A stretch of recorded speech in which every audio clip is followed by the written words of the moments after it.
This episode is brought to you by Redfin. You're listening to a podcast, which means you're probably multitasking. Maybe even scrolling home listings on Redfin, saving homes without expecting to get them. But Redfin isn't just built for endless browsing. It's built to help you find and own a home. With agents who close twice as many deals, when you find the one, you've got a real shot at getting it. Get started at redfin.com. Own the dream.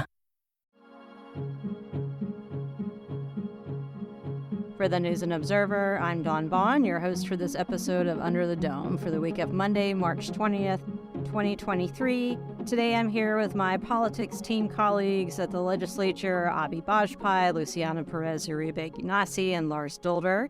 This past week was another busy week at the legislature with the long session moving along pretty busy. Like, I think some people have said not 5 big news things a day, please, thank you, but it looks like that's what we're getting, and we're going to recap that and then tell you actually what's coming up and some of the wild highlights. But first up, let's talk to Avi about something outside of the legislative building, but is pretty closely tied to the legislative building, and that is the North Carolina Supreme Court. So what do we miss? What happened? Yeah, you're absolutely right. It was a busy week this week in North Carolina politics. We had 2 big cases back in front of the Supreme Court. Both cases that could have big ramifications for elections going down the line, elections for basically the rest of the decade here in North Carolina. On Tuesday, we had the big redistricting case, Harper versus Hall. And on Wednesday, we had the big voter ID case, that's Holmes versus Moore.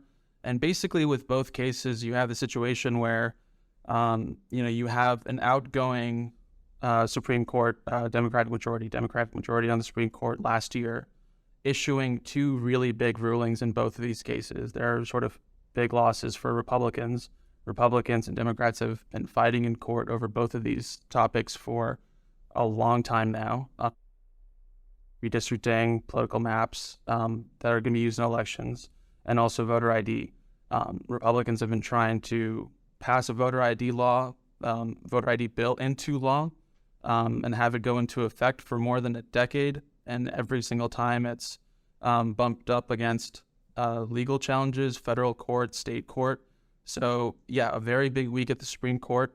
The Republican majority on the Supreme Court, which was just elected in last year's election in November, agreed to rehear both of these cases. So you basically have rulings from the Democratic majority in December, and then within 2 months of that, you have the Republican justices say, look, we're going to rehear these cases. We're going to have the attorneys come back in and go through a new round of arguments. And in both cases, I was there at the Supreme Court on Tuesday, and then covering the case on Wednesday as well. It's basically the situation where you have a lot of the same arguments being hashed out in court. You just have the attorneys arguing in front of a different set of justices on the bench. And, the court basically looks poised in both of these cases to issue some very different, dramatically different rulings in both of these cases. What was the vibe over there? Was it, Democrats, the majority did this last time, now it's Republicans, we're going through these motions again, everybody knows how this is going to play out?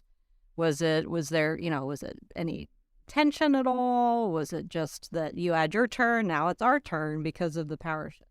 Yeah, it is tense at times. It kind of is true. Everyone sort of knows where this is headed. We're not really expecting any big surprises or left turns ahead. The Democratic justices issued their ruling when they were in power. They were voted out by the voters. There were 2 seats on the ballot last November. Republicans won both, and as soon as that happened, you had people on both sides of the aisle expect fully that, there's going to be a Republican Supreme Court. They're going to be much more amenable to the arguments that the legislature is making. So, you kind of have this situation where, attorneys get up, start their arguments, and then they're sort of immediately interrupted by justices on the other side of the aisle. They're asking them the questions, peppering them with all kinds of different, different sort of flaws in their arguments and going back and forth. But basically, it sort of seems like we sort of know where this is going. And where it's going is basically it looks like two big wins for the legislature when it comes to the maps that are going to be in place for the 2024 election and also elections going past that, and also for voter ID. As I was saying before, voter ID we haven't had an election with voter ID being required. We added the amendment. I guess it was on a ballot, but in that. But we haven't had an election where you have to show photo ID to vote. 2024 could be the first election where that's required, and 2024 is a huge election, presidential election year. Control of Congress is up for grabs. Nationally, Republicans have a very slim majority. So if the Republicans here in North Carolina can enact a congressional map where they have a bigger sort of, instead of a 7-7 split, it's a 10-3 split or 11-4 split. So you have ramifications basically for up and down the ballot, presidential election, control of Congress, control of General Assembly. So very big dealings in the court this week. So where do things stand now? We're waiting now to see when the justices issue their rulings. There's no sort of rule for when we can expect that. There's no time limit. So it's really up to their discretion. So we'll see when that happens and keep everyone posted. Reporters will have their pre-writes ready. We do a lot of pre-writing. It's like pre-gaming, but not as fun. So also back over at the legislature, speaking of party divisions, Democratic Governor Roy Cooper released his budget proposal, first to reporters, theoretically anyway. Myself and other reporters were there for the press conference about the budget, but they did not let us see the budget before we had to ask questions about the budget. So it's also Sunshine Week, which is a celebration of open government and transparency. So there wasn't a whole lot of transparency on what we were actually asking questions about. So it was a lot of very quickly asking the governor a few questions about what he said, and the main takeaways of the budget that might impact the most people directly is how much raises are going to be for state employees, for teachers and principals, for all the support staff like bus drivers. Anyone who has a child in school or is just aware, works in a school, knows that there's a pretty large bus driver shortage across the state. And a lot of times buses just don't show up and kids don't have a way to get to school. So if you're reading the newsobserver.com, our local government reporters have written a lot about the actual direct impact of that. So Cooper is pitching 18% teacher and principal raises over 2 years. Of course, this is a 2-year budget, so it's not all in 1 year. 9.5% for bus drivers, which is something I asked about, considering the shortage. Why weren't they also offered 18%? And Cooper's response was this phrase I think people have heard before where, people disagree about Leandra spending and everything else, but they all agree that there should be a good teacher in every classroom and a good principal in every school. So that's why he explained his focus there. And then state employees, his pitch is 8% raises.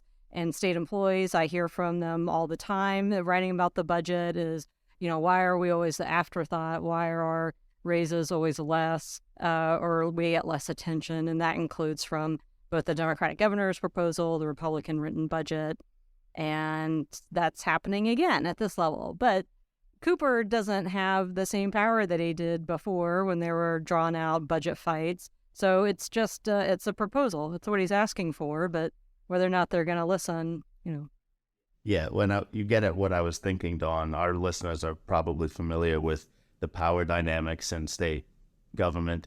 And so we'll realize that the governor's budget proposal doesn't carry a ton of weight with the Republican majority, nearly supermajority legislature. What have you heard already from Republican leaders in the legislature about what for sure they're going to change in the proposal they got from Cooper? Well, I was in Joanna Probst's Thursday morning where State Budget Director Kristen Walker, who's part of Cooper's administration, went through the budget. It was a very similar presentation to what she gave reporters the day before. And there are a few technical questions, some about, transportation funding and that sort of thing and what Cooper is asking for. And then Senator Ralph Heiss, the Spruce Pine Republican, who's one of the head budget writers in the Senate, basically sort of said something at the end of like, okay, and now we're going to start the actual budget stuff soon. So, because again, this is Cooper doesn't have the power that he did a couple of years ago when there were more Democrats in the Senate, particularly since there's now a Republican supermajority in the Senate. And they do listen. Just, hearing on the House side, Representative Donnie Lambeth, one of the Republican head budget writers, talk about how they will review the governor's proposal.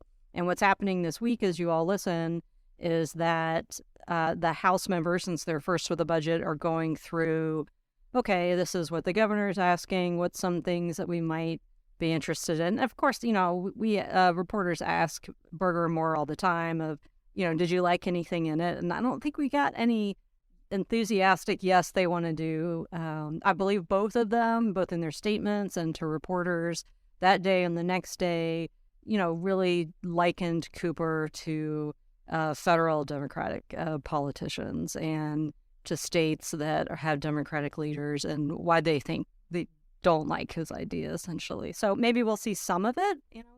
There'll be definitely something messing with the governor's powers, I think. Whether or not they're doing that to get at Cooper since he's almost out of there, or if the next governor is Josh Stein or Mark Robinson, and making sure that the legislature is the center of power. That seems like a pretty key thing that North Carolina likes to do. Yeah, well, you mentioned the Senate, and they have a supermajority now, at least from Senate leader Phil Berger, who's a Republican, of course. He released in a statement a pretty coruscating review of Cooper's budget. They both kind of scoffed at it. Yeah, especially, the 18%, it's not going to happen. Yeah. It's a lot of it. It's just not going to happen. It's an ask. And somebody on Twitter said, like, when are they going to vote on the budget? And I'm like, oh, no, this isn't the budget they're going to vote on. It's like, it's going to be months from now. So we're going to take a quick break. And when we come back, we're going to talk about some spicy House floor debate. Medicaid expansion, which Luciana wrote about again this week. And I feel like there's how many Medicaid expansion stories can we produce, right? So we'll come back and talk about that, what's coming up this week, and then our picks for headliner of the week. Get in the game with the college-branded Venmo debit card. Rep your team with every tap and earn up to 5% cash back with Venmo Stash, a new rewards program from Venmo. No monthly fee, no minimum balance, just school pride and spending power. Get in the game and sign up for the Venmo debit card at venmo.com/collegecard. The Venmo MasterCard is issued by the Bancorp Bank N.A. Select schools available. Venmo Stash terms and exclusions apply at venmo.me/stash terms. Max $100 cash back per month. You're listening to Under the Dome. I'm News and Observer Politics reporter Dawn Vaughan, here with our team, Avi Bajpai, Luciana Perez-Uribe Ginasi, and Lars Dolder. Before the break, we were talking about the Supreme Court, about the budget, and about the power dynamic in the legislature. And some of that was in play this past week with these various gun bills, including the House. So Avi and Lars, you all had a view of how things panned out. So give us those spicy quote recaps. We should start by just mentioning the bill. This is something that has been a priority for Republicans, again, for a long time. They're moving full throttle ahead with, some of these top legislative priorities, getting them out of the legislature, getting them to Cooper's desk, and then testing the strength of his veto and sort of, potentially with some of these bills showing him that, he can't, Democrats can't sustain his veto. This was Senate Bill 41. This, a collection of gun bills that originated in both chambers in the Senate and the House. Obviously, the sort of standout bill here, the standout proposal, the one that has drawn the most attention and controversy, is the pistol purchase permit repeal. This is something that Republicans have wanted to get rid of for a long time. This requirement in state law that says if you want to buy a handgun in North Carolina, you have to get a permit from your local sheriff. And that process includes a background check. There's been a lot of back and forth between Republicans and Democrats and advocates on both sides. We've reported on that throughout last month and this month. But the sort of the gist of it is, 3 proposals here: pistol permit repeal, another proposal that would allow people who are attending religious services. Church guns. Yeah, church. Yeah, The shorthand. That's The the insider shorthand. headline would be church guns. That's the shorthand. But basically, this effort by Republicans to sort of make sure that there's a bit of a loophole. They say churches that also operate as schools or have attached schools. They want to make sure that congregants, people going to religious services can carry concealed weapons, concealed handguns to protect themselves. And then the third thing is just, this sort of bipartisan measure, safe storage awareness initiative. But this bill passed the Senate last month, where Democrats offered up a couple of amendments, and it was on the House floor on Wednesday. And again, Democrats tried to offer up a couple of amendments which everyone in the chamber knows aren't really going to go anywhere. But they didn't get a chance to have their amendments be put up for a vote. Right. Yeah, it was interesting. I was on the House floor. Speaker Moore, Tim Moore, and then Rules Chairman Destin Hall, they enacted some of the technical authority they have, which is within their rights. I'll come to that in just a second. Right. You asked more about it after the session about why he did that. Right. And there's nothing that was strictly unprecedented about what they did, but effectively it shut down further debate. Motion to move to the previous question. That's right. Yeah. And so while he didn't totally prevent Democrats from speaking on the bill, it did maybe from their perspective prematurely conclude that conversation. And interestingly, as part of the rules around that arrangement, they have to afford the minority party leader 3 minutes to speak. And so that is Representative Robert Reeves from Chatham County, and he took his opportunity to speak. The majority leader also has the chance, but he waived this time. He waived his minutes, yeah. And in that speech, and you wrote a great article about it, Avi, maybe you want to talk a little bit more there, but one of the big quotes, of course, was that he said to his fellow Democrats. Yeah, to the caucus, he knew they were angry. He said they were mad as hell. Yeah. I was debating to myself, as you could probably see on my face, whether I repeated verbatim. But hey, we didn't say it, right? He said it on the floor, and so it's interesting. To his caucus, he's speaking, he's acknowledging how angry they were. He was explicit, though, in his speech too, that he recognized it wasn't something that the speaker couldn't do. It's within the rules. It's there within the rules. But he made a point of saying that had he the same authority as leader of the House, that he would have done something different. This might be the first time that there's been a little House floor rule tension since the 2019 budget veto override vote. So we'll see if this is an indicator of anything. Incidentally, speaking of Deb Butler, that you're bringing up from 2019, she was one of the Democrats who offered an amendment. She tried, yes, and she tried to appeal the decision by Speaker Moore to stop that, asking for it to go to vote. And he conferred with some of the clerks and decided that it didn't work out. No, I think we'll see, especially with some cases in the House rules, unlike season over her at votes found, how, as was just said during COVID, we'll call it COVID kumbaya, where everyone, for a hell around, and then they did it. And then we'll see about these issues, but just like you were saying, this consumer free word, and an election, and that, it was Democrats and majority, it was Republicans, and so we know how this is going to play out. And then down till Assembly, we know how this is going to play out, because they're just sending back to Cooper all the things that he vetoed before that were not able to be overridden. And now, like, one thing where if everyone is agreeing, but it is Medicaid, I mean, more or less, as I thought about it. So Louisiana, just let people know what we've kind of moving things a little further, and what's coming. Yeah, you took the words out of my mouth. I was about to say that one thing that is kumbaya is Medicaid expansion so far. At least the past 2 weeks, it's been, the bill has been moving along pretty fast, first in the House, and then on Wednesday it passed the Senate with a vote of 44-2. And from there, it's going to get a House concurrence vote and should go to Governor Roy Cooper for a veto or for passage into law.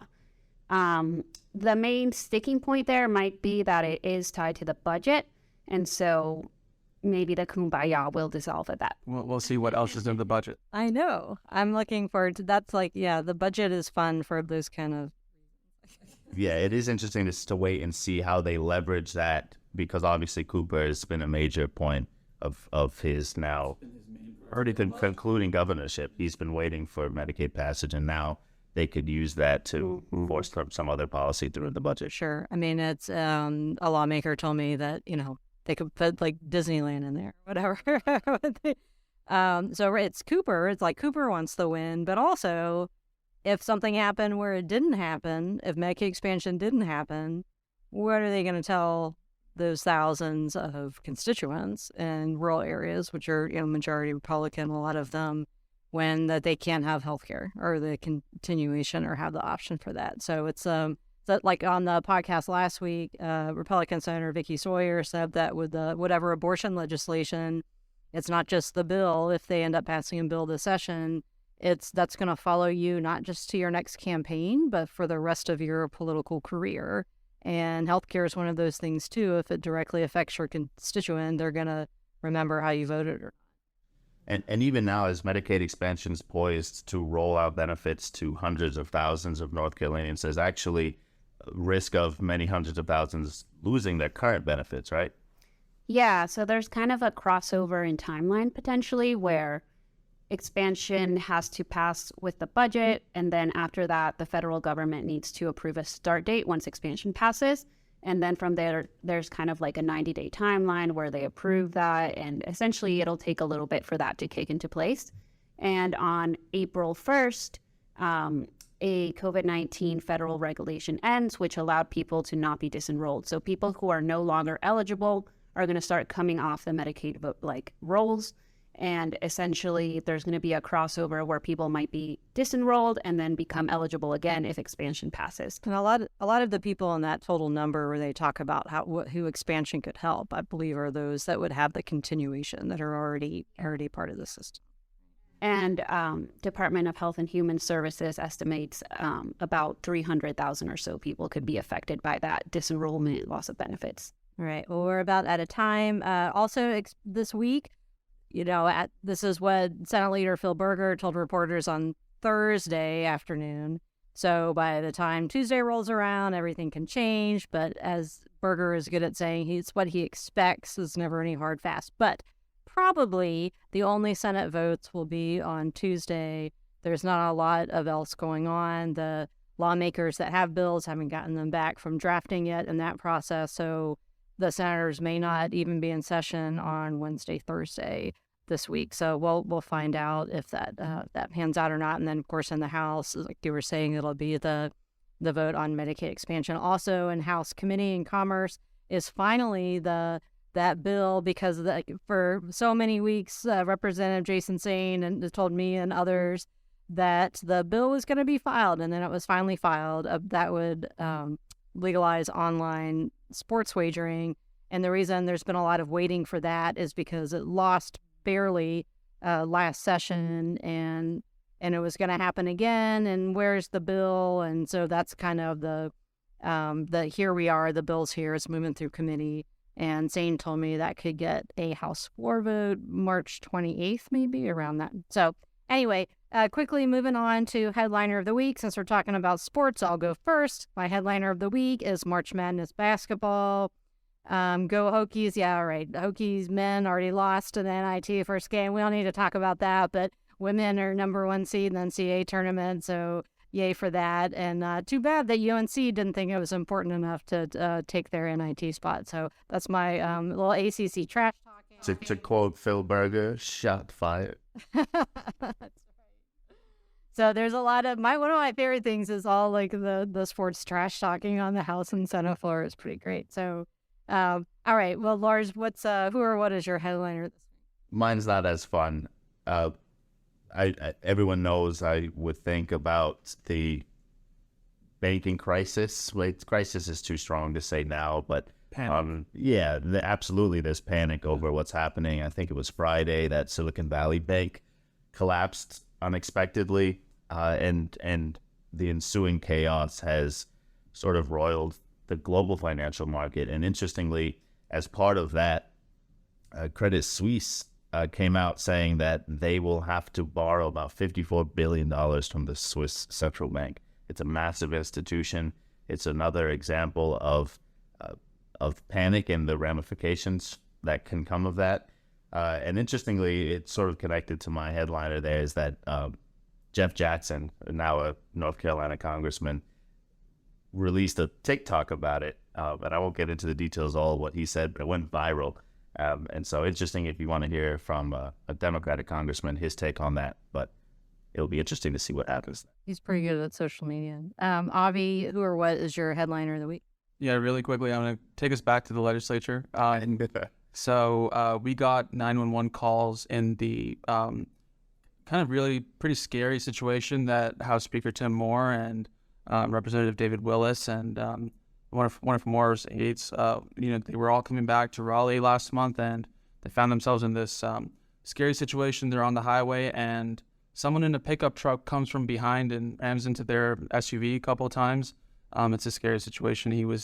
Moore was describing, they're traveling at highway speeds and someone comes from behind and rams in to the back of their car 3-4 times. And he mentioned when he was talking to reporters about this, how grateful he was that, they had a skilled person driving the car, basically handling the car, keeping them safe. That is General Assembly Police Officer Jason Perdue. So he is my headliner because, we got the 911 calls. Everyone can go to our story and listen to them. You can sort of hear in real time everyone reacting to that situation and sort of handling it pretty well. Jason's one of those quiet people nearby that's always like nice and polite, and then he's not always in the spotlight, so it's good to give him the spot. Way to go, Jason. Luciana, what's your headliner? Well, my headliner is a little less serious. It's basically beer gardens. A new One Tap Yard rally is opening on March 25th, and you can bring your dogs there. And apparently there's beer for dogs, I think. So, yeah. So I'll be checking that out. And also, this is a call for anyone to email me beer garden recommendations. I really don't know many in the area, despite really liking them. So, Dogs and beer, and maybe soon online sports gambling during March Madness. Try to tie all that up. All right, for our whole North Carolina State Politics team, thanks for listening, and we'll talk to you next time. For more from our politics team, subscribe to the News and Observer at newsobserver.com/subscribe. Follow us on Twitter at Under the Dome and NC Insider, and sign up for our weekly political newsletter, also called Under the Dome, at newsobserver.com/newsletters. Thanks for listening.